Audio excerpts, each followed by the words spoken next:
बड़े ही प्रजाप्रिय व्यक्ति थे। वो हमेशा अपने प्रजा का ध्यान एक पिता की तरह रखते थे और अक्सर अपने मंत्री के साथ भेष बदलकर अपनी प्रजा का हाल जानने निकल पड़ते थे। एक दिन महाराज मंत्री से, मंत्री जी, कई दिन हो गए हैं, हमने नगर यात्रा नहीं की। आज चलकर देखते हैं कि नगर के क्या हाल हैं और हमारी प्रजा कैसी है।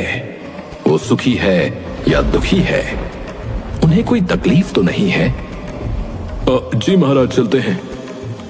दोनों अपना रंग रूप बदलकर महल से निकल पड़ते हैं। चलते चलते दोनों नगर की उस बस्ती में पहुंच गए जहां पर राजा के नगर के सबसे गरीब लोग रहते थे। वहां एक घर के बाहर, मंत्री जी, ये गाना गाने की और हंसने की आवाज क्या आपने भी सुनी? जी महाराज, ये आवाज तो इस घर के अंदर से ही आ रही है।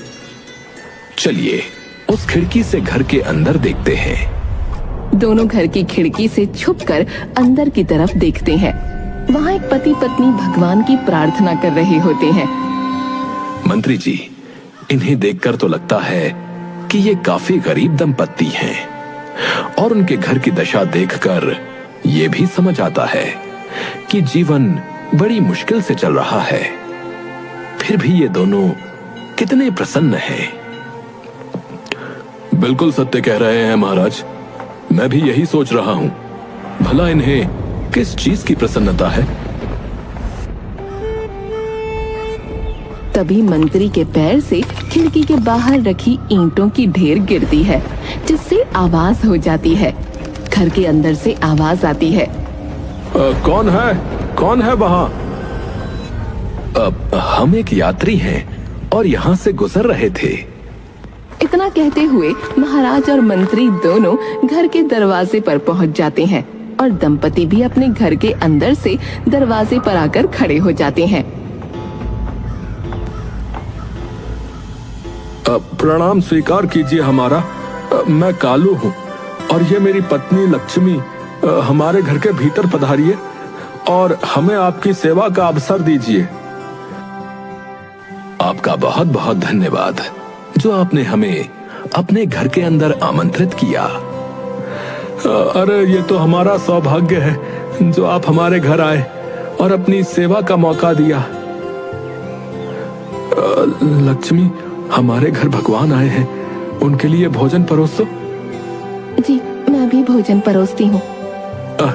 चलिए, तब तक मैं आप दोनों के हाथ पैर धुलवा देता हूँ। नहीं नहीं, भोजन की कोई आवश्यकता नहीं है। हमने थोड़ी देर पहले ही भोजन किया है। द्वार पर आया हुआ अतिथि सदा भगवान के समान होता है और हम अपने भगवान को अपने द्वार से भूखा कैसे जाने देंगे? महाराज कालू का भाव देखकर आश्चर्यचकित थे, क्योंकि उसे झोपड़ी के अंदर की स्थिति को देखकर ये साफ पता चल रहा था कि हरि और उसकी पत्नी के पास कुछ भी नहीं है। फिर भी कालू इतने खुले दिल से महाराज और मंत्री को भोजन के लिए आमंत्रित कर रहा था। आप क्या कार्य करते हैं और आप दोनों के घर में सुकून का माहौल है? मैं एक मोची हूँ और लोगों के जूते चप्पल सिलता हूँ और जो पैसे मिलते हैं उससे रात का भोजन खरीद लेता हूँ।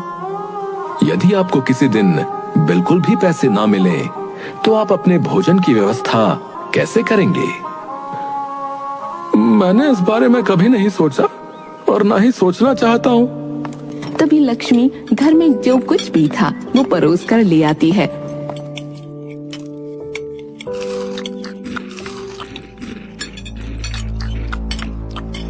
मैं ज्यादा पढ़ा लिखा तो नहीं हूँ, परंतु इतना अवश्य जानता हूँ कि यदि ईश्वर एक रास्ता बंद करता है तो कई दूसरे रास्ते हमारे लिए अवश्य खोल देता है और फिर सब कुछ वैसा ही होता है जैसा हमारे लिए सही होता है।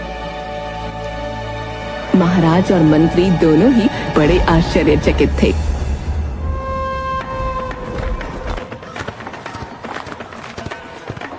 महाराज मंत्री से, मंत्री जी, मुझे इस व्यक्ति से मिलकर बड़ा अजीब लग रहा है। हाँ महाराज, मैं भी इसकी बातों को समझ नहीं पा रहा। ये व्यक्ति अवश्य झूठ बोल रहा है। इसके पास कोई छुपा हुआ धन है। धन का तो मुझे नहीं पता, परंतु उसके घर में एक अलग सा सुकून था, शांति थी, और उन दोनों के चेहरों को देखकर लग रहा था कि वो अपने जीवन से संतुष्ट हैं। जी जी महाराज, बड़ा ही अजीब व्यक्ति है ये। मैं इस व्यक्ति के ईश्वर के प्रति विश्वास की परीक्षा लेना चाहता हूं, परंतु इस बात का ध्यान रखिएगा, किसी तरह की कोई हानि नहीं होनी चाहिए। ठीक है महाराज, जैसा आपका आदेश।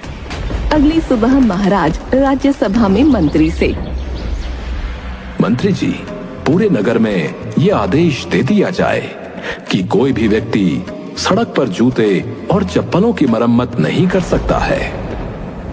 जो आदेश महाराज। थोड़ी देर में पूरे नगर में खबर फैल गई।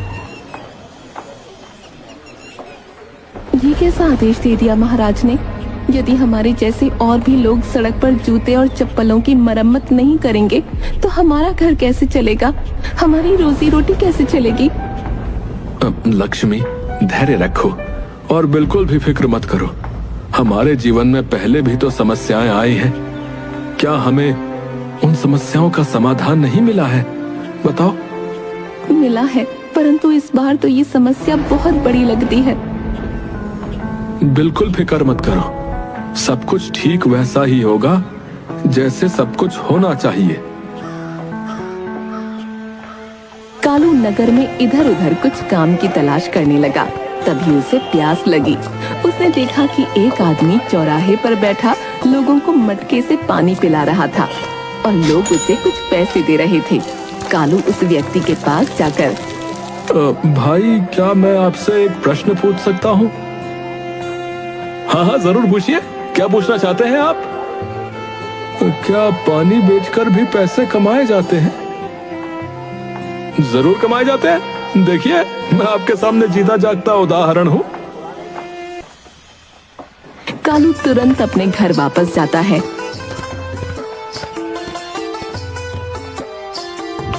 और पानी से भरा हुआ एक घड़ा और 2 लोटे लेकर दूसरे चौराहे पर बैठ जाता है। उसके पास भी लोग पानी पीने आने लगे और शाम होते होते उसके घड़े का पानी समाप्त हो जाता है और उसके पास भोजन खरीदने के लिए पैसे इकट्ठे हो जाते हैं। शाम को राजा और मंत्री फिर से कालू के घर आ जाते हैं। आइए मित्र, बहुत अच्छे समय पर आए हैं। आइए, भोजन कीजिए। मैं तो पूरे दिन तुम्हारे ही बारे में सोच रहा था मित्र। मुझे तुम्हारी बड़ी फिक्र हो रही थी, क्योंकि राजा ने मोचियों के लिए अजीब सा एक फरमान जो जारी कर दिया। भला बताओ, अगर मोची सड़क पर जूते चप्पल नहीं बनाएगा तो कहां बनाएगा?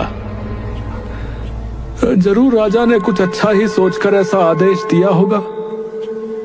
मुझे तो लग रहा था कि तुम कहीं और चले गए होगे, क्योंकि अगर तुम जूते चप्पल नहीं सिल पाओगे तो क्या करोगे?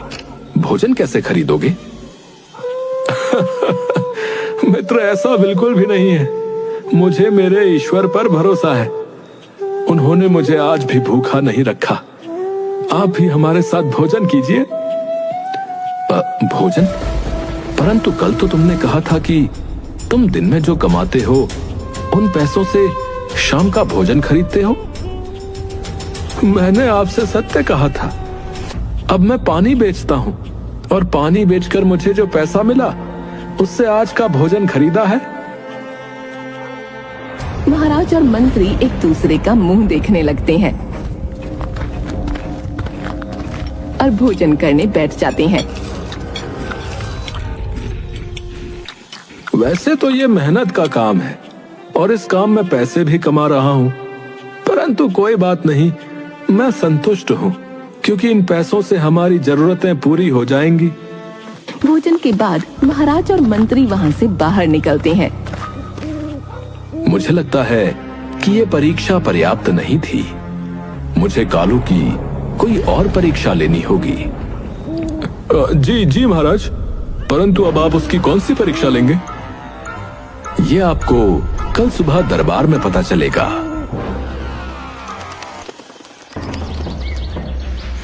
दूसरे दिन दरबार में महाराज फिर से एक नया आदेश देते हैं। मंत्री जी, नगर में आदेश जारी करवा दिया जाए कि कोई भी व्यक्ति सड़क पर या चौराहे पर बैठकर पानी नहीं बेचेगा, क्योंकि पानी बेचना उचित नहीं है। उसके लिए मूल्य लेना गलत है। जी जी महाराज, जैसी आपकी आज्ञा।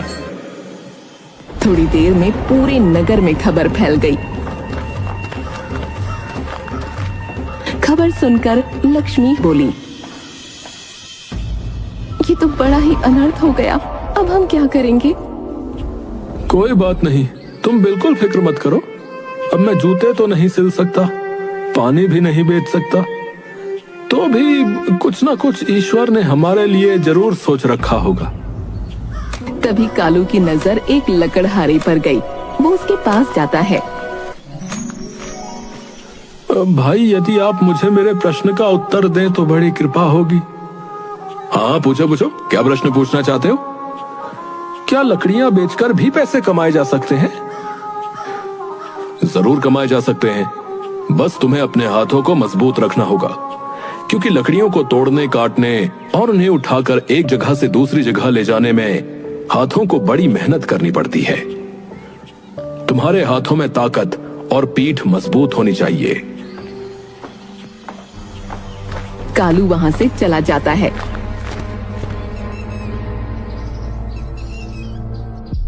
और रात के वक्त राजा और मंत्री फिर से कालू के घर पहुंच जाते हैं। कालू, तुम कैसे हो? मैंने आज फिर से राजा का एक नया फरमान सुना और फिर से मुझे तुम्हारी फिक्र हुई। अब तुम क्या करोगे? मुझे कोई फिक्र नहीं है, मैं पहले की तरह ही संतुष्ट हूँ। संतुष्ट हो? मैं समझा नहीं। तुम्हारे भोजन की व्यवस्था कैसे होगी? तुमने तो अपने भविष्य के लिए कुछ भी नहीं जोड़ रखा है। मैंने एक नया व्यवसाय शुरू किया है। नया व्यवसाय? कैसा नया व्यवसाय? मैंने लकड़ियां काटकर बेचना शुरू किया है और उसमें मुझे अच्छा पैसा मिल रहा है। काफी कुछ बदल गया है जीवन में, परंतु सब कुछ ठीक है। मैंने दिन भर लकड़ी काट कर इकट्ठा करके शाम को बाजार में बेच दिया और जो पैसा मिला उससे चावल और खाने की अन्य सामग्री ले आया। राजा को बड़ा आश्चर्य हुआ और वो बिना भोजन किए ही कालू से विदा लेकर निकल जाते हैं। महाराज मंत्री से, मंत्री जी, बड़े आश्चर्य की बात है, कालू इस परीक्षा से भी बाहर निकल गया। मुझे लगता है अब मुझे कोई और परीक्षा लेनी होगी। महाराज, अब आप उस गरीब मोची को उसके हाल पर छोड़ दीजिए। ऐसे कैसे? मुझे पता करना ही होगा, और यदि वो जो कुछ कहता है या जो कुछ हमें दिखता है बस वो सत्य है, तो ये हमारे लिए बहुत ही काम की चीज है। हमें इसके बारे में अवश्य पता होना चाहिए। अगले दिन महाराज ने एक नई घोषणा कर दी। सभी लकड़हारों को राज्य के रक्षक दल में शामिल किया जाएगा। अब कालू राजा के महल के बाहर हाथ में तलवार लेकर पहरा दे रहा था। कुछ समय बाद कालू अपने दल के प्रमुख के पास जाता है। सरकार, हमें दिहाड़ी कब मिलेगी? आपको वेतन माह के अंत में मिलेगा। यहाँ आपको रोज की दिहाड़ी नहीं मिलेगी। कालू के साथ वहाँ अन्य लकड़हारे भी थे। अरे ये तो बड़ा अनर्थ हो जाएगा। हम पूरे माह क्या करेंगे? अपने परिवार को कैसे संभालेंगे? दल के प्रमुख ने कोई उत्तर नहीं दिया और वहाँ से चला गया। कालू शाम को बिना सामान लिए घर पहुँचता है और लक्ष्मी को सारी बात बताता है। अब हम क्या खाएंगे? हमारे पास तो रात के लिए एक दाना भी नहीं है और न ही पैसे हैं। हम क्या करेंगे जी? कालू कुछ समय मौन रहता है और अगले ही पल कालू लक्ष्मी से बोला, तुम फिक्र मत करो, मैं अभी पैसों का इंतजाम करके वापस आता हूँ। कालू अपनी चांदी की तलवार एक सुनार के यहाँ बेच देता है और उन पैसों से 1 माह के लिए भोजन पकाने का सामान लेकर वापस आता है। लक्ष्मी, ये 1 माह के लिए भोजन की सामग्री है। अब जब 1 माह बाद वेतन मिलेगा तब हम उस वेतन से अगले माह के लिए भोजन का इंतजाम कर लेंगे। लक्ष्मी खुशी खुशी भोजन पकाने लगती है और दूसरी तरफ कालू लकड़ी से एक सुंदर और हूबहू वैसी ही तलवार बनाने बैठ जाता है जैसी उसने बेची थी। तभी राजा फिर से आता है और उस समय कालू खुशी से गाना गा रहा था। क्या बात है मित्र, आज तो तुम ज्यादा ही खुश लग रहे हो, जबकि मुझे तो लगा था कि तुम बहुत परेशान होगे, क्योंकि मैंने राजा का नया आदेश सुना और जहां तक मैं जानता हूं राजमहल में काम करने वाले लोगों को माह में 1 बार वेतन मिलता है। अब तुम 1 माह तक क्या करोगे, कैसे भोजन करोगे? मित्र, मैंने चांदी की तलवार बेचकर एक लकड़ी की तलवार बना ली। अब भी सब कुछ वैसा ही है जैसा होना चाहिए। सब कुछ ठीक है और आपका बहुत बहुत धन्यवाद जो आप मेरी इतनी फिक्र करते हैं। राजा और मंत्री कालू से विदा लेकर महल वापस आ जाते हैं। राजा मंत्री से, मुझे अभी भी इस व्यक्ति के ईश्वर पर अटूट विश्वास पर संदेह हो रहा है। कल मुझे इसकी एक और परीक्षा लेनी होगी। दूसरे दिन महाराज कालू के प्रमुख को आदेश देते हैं कि वो हरी से गर्दन काटने को बोले। कालू का प्रमुख कालू से, तुम अपनी तलवार लेकर चलो, तुम्हें आज से शाही जल्लाद बना दिया गया है और महाराज ने एक चोर को मृत्यु की सजा सुनाई है। तुम्हें अपनी तलवार से उसकी गर्दन को अलग करना होगा। मैंने कभी किसी का सर नहीं काटा और मैं ये करना भी नहीं चाहता हूँ। क्या इस कार्य से बचने का कोई विकल्प नहीं है? नहीं, ये महाराज का आदेश है और उनके आदेश का पालन तुम्हें अवश्य करना होगा। प्रमुख कालू को नगर में चौक पर ले गया, जहाँ पहले से काफी लोगों की भीड़ जमा थी और एक व्यक्ति रस्सी से बंधा हुआ खड़ा था। कालू अपने प्रमुख से बोला, यदि आपका आदेश हो तो क्या मैं ईश्वर से प्रार्थना कर लूं? कर लो, परंतु जल्दी करना। कालू ने आंखें बंद करके बहुत देर तक प्रार्थना की। तभी कालू के प्रमुख के चिल्लाने की आवाज आई,